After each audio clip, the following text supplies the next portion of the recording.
Hi, everyone, and welcome on the introduction to Eclass session.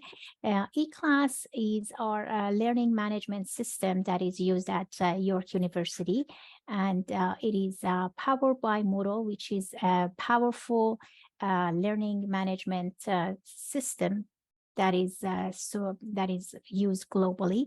It's an excellent tool to deliver online courses due to its flexibility, ease of use, the variety of type of files that it supports, as well as assessment tools and the wide community support. Today, I will be briefly going through how you can access this, how you can navigate the courses, and how you can best use it to succeed in your courses. Now, Eclass is available online. The URL is eclass.yorku.ca, and once you go to this address, you are taken to the Passport York website, where you can put your PPY, Passport York username, which is basically the first part of your email address. I've highlighted it here, and your password and your login. The very first time you access Eclass, you're taken to the profile page. It will not let you go anywhere beyond the profile page until the profile is complete. Two main fields that you need to provide in the profile is the email address, and make sure it's an email address that you can access. It will send you a verification email, which requires you to click on a link to activate your profile. Once that activation process is done, then you'll be able to access other pages on Eclass. The second field that is very important is time zone. And the reason is because the due date for different activities, whether it's an assignment or a quiz, is calculated based on the time zone that you have put in your profile. So make sure it is based on where you are located, so there is no confusion about the deadline or you don't miss any deadline. Once that process is out of the way and you have completed your profile, when you are on Eclass, you are taken to the dashboard page. The dashboard page has multiple areas that I'll go over. The first one is the banner. We usually put important announcements, if there are any, on here for all the students to be aware of. It also has a calendar by default. It shows important dates about all your courses, as well as the events that you may input in your own personal calendar. It also has an expandable navigation on the right side. If you notice, there is a button here. If you click on here, it will expand the right side. This section has important blocks with very specific information about different information you may need to access, whether it's important links, upcoming events, Spark, or additional items. You can customize your dashboard if you would like to add additional items or remove them. And that can be done when you have the editing mode on. So you can click on this little button on the right, top right corner, turn editing on. And now you can add different blocks or remove if you don't want any. For example, I may choose not to have the announcement. I can click on the cogwheel here and delete it from there. It will ask for a confirmation. And once that's confirmed, it's no longer there. And if you choose to put something back, you can also add them by clicking on Add Block. You get a list of available blocks. Let's say we changed our mind and we want to have the latest announcement back in there. And it goes right at the bottom of the page. Once you're happy with your dashboard, you can access all your courses by going to My Courses page, and that's the link at the very top. On this page, you see the list of the courses that are available to you. These are filtered by this overview filter that is here. Right now, it's set to show in progress courses, which are the courses that are in the current semester. If you don't see your courses here, make sure that you are looking at the right one. You have a choice of setting it for future courses, past courses, all courses, or even start courses. So in order to start a course, you can click on the three dots icon here, and it allows you to store a course or even remove it from the view if you have too many of them in there. The number of courses you can see on a page is set at the bottom here. And if you have more than the number of courses that are displayed on a page, it will be shown on the next page. Some courses, you may notice here, it says hidden from students. And the reason you see this is because the instructor has chosen to hide the course from students at the moment. So there is nothing to worry about. Once the instructor is ready to open the course, they will allow students to see, and that's how you would see it. For example, like here, where you can click and view the course. Now let's quickly have a look at one course and see what's inside the course. So you can click on a course title to enter the course area. The course itself has also 3 or 4 different areas that allows you to navigate throughout the course. We have the right side navigations with the important blocks that provides you shortcut to different information. This includes the ones that are available across all courses, as well as some that your instructor may have chosen to add. For example, this course has a mini calendar added in here that highlights events. This also is expandable, or you can collapse it if you want to have more area in your working area.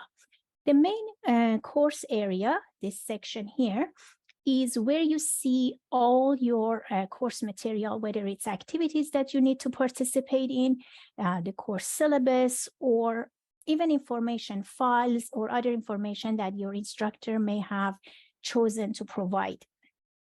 The left side also has another expandable area. This one allows you to quickly navigate through different areas of the course. So if you click on the title, it will take you to that part of the course. And in addition to that, there is a course ribbon right across the top.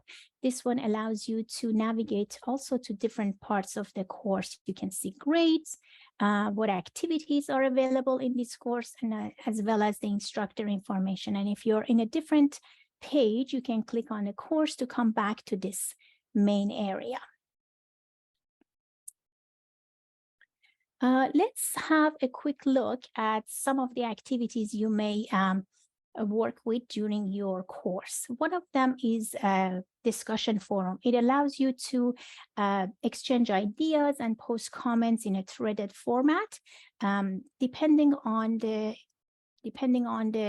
settings that the instructor has provided, you may be able to upload different file types, rate other students, or the instructor may also choose to rate or grade the forum activities. Now let's quickly have a look at one of these discussion forums. For example, this one, you click on the title to go to the discussion forum. If you are posting a message, you can click on add a discussion. It will take you here. Here you can type the message that you want to add. If you're required to add a file, you need to go to the advanced area, and it will allow you to upload the file. And it's a simple drag and drop. So you can drag the file and drop it here and save. The forum allows you to subscribe to be notified about it, and that's done through here. So right now the gray indicates that you're not subscribed. It also shows it here. So the recommendation is to always subscribe to forums so you can stay informed about what's happening. So when you click on that subscribe forum, it will show that you are subscribed, and it gives you a confirmation message also in here. Now, let's have a look at another activity. The other activity that very commonly used in Eclass is an assignment, and it allows you to submit your work online. It's usually a file that you need to upload, and the instructor will be grading what you have submitted. These assignments may be individual or group assignment that requires you to work with other students in the class. So we recommend to get in touch with your coworkers early on, so it gives you plenty of time to decide on how you're going to approach the assignment and work through them. The assignment sometimes provide a rubrics depending on whether or not the instructor has decided to choose it. So the rubrics gives you detailed information on how your work is going to be assessed. So do look in the rubrics detail, as it will give you an opportunity to address the specific information that the instructor is looking for in that assignment. Now, I'll quickly want to show you how an assignment looks like. So this is an assignment. And if you click on the assignment, you will be taken to the Dropbox area. You can click on Add a Submission, and it will let you to drag and drop a file in here. And once you're ready, you save changes and submit the file. You can also add comments if there is something you'd like to share with your instructor. This is restrictively provided to instructors, so no one else will see, and they will be able to respond to your comments that you have. And the last activity I'd like to cover is the quiz. It's a very powerful assessment tool that's very commonly used. It has different types of questions, including multiple choice, true, false, short answer, essay, among others. Quizzes are timed activities mostly, so be mindful about the time that is going on. It does give you a timer at the top right corner, so you can manage your time accordingly.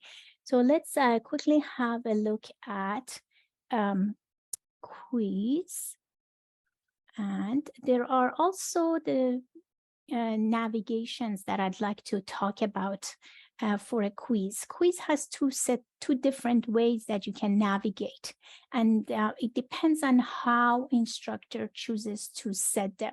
The free navigation, which is the first one that I'll be showing you here, allows you to go back and forth between questions. So once you're on a quiz page, and you click on attempt a quiz, you start your quiz. As you see, there is a timer here that shows you. So for this quiz, for example, you have 1 hour, and it's counting down as time passes. So once you answer a question, you can click next and move forward. This one is using a free navigation, which allows you to go forward as well as backwards. So you have a previous page button that takes you to the previous question. Some quizzes, however, are set to allow only sequential navigation, and this type of quiz only allows you to go forward. So when you attempt a quiz, started, you will only have the next page. There is no option to go backwards. So this is also important to know whether or not you have the option of going to the previous question. So this is something you may want to confirm with your instructor to avoid any confusion later on. Now, we do have some information on the knowledge base, and I'll share with you how you can access the knowledge base. There are best practices and FAQ. We very highly recommend you to review this information prior to taking any online quiz. Now, let's quickly have a look at the calendar and how you can set the notification. Now, this course has a mini calendar added by the instructor. It very briefly shows you the dates that do have deadlines in it. To view the calendar in full, you can click on Full Calendar, and it will take you to this page with the bigger version of the calendar. We do have color-coded events here that shows you different types, and you can click on the event that tells you which course it is and when is the due date, and you can click on it to go see the event. You can also add your own if there are things that you'd like to track, and it can send you notification based on the due dates that you put in. Now, I mentioned notification and how important it is to subscribe to them.